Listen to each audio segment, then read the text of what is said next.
రైతులు నిండా మునిగాక హడావుడి.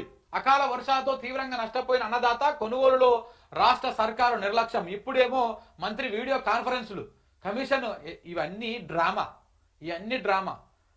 కమిషనర్ క్షేత్రస్థాయి పర్యటనలు, జరగాల్సినటువంటి నష్టం జరిగాక తీరిగ్గా ఆదేశాలు, కొనుగోలు కేంద్రాలకు టార్పాలిన్స్, వేయింగ్ మిషన్లు ఇప్పుడు సమకూర్చాలట, వర్ష సూచన తెలిపే టెక్నాలజీ తెచ్చామని గొప్పలు వైఫల్యాలు దాచే కుట్రలు.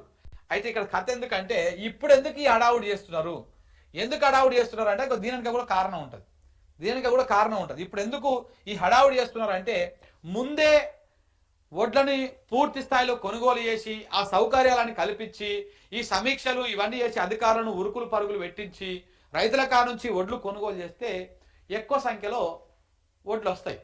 మళ్ళీ వాళ్ళకు బోనస్లు ఇవ్వాలి, మళ్ళీ వాళ్ళకు పశలు ఇవ్వాలి, అవి వెనక ముంగల పడితే మళ్ళా లొల్లి చేస్తారు.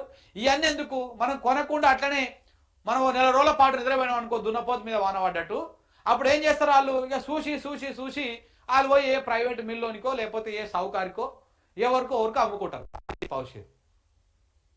అప్పుడు మనం ఇట్లాంటి అడౌట్ చేసినాం అనుకో, అరే మేము అన్ని చేసినాము కానీ రైతులే పోయి బయట అమ్ముకున్నారు అనవచ్చు.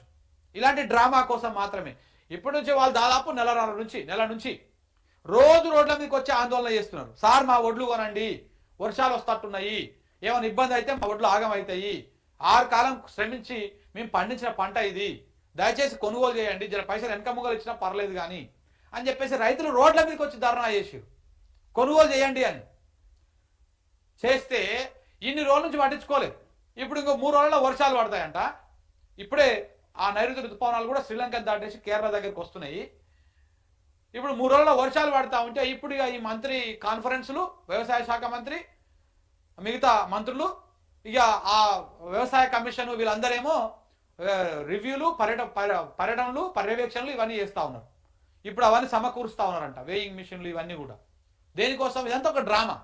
రైతులు ఎక్కువగా మనకు అమ్మొద్దు, ప్రభుత్వానికి అమ్మితే పైసలు లేవు మన దగ్గర.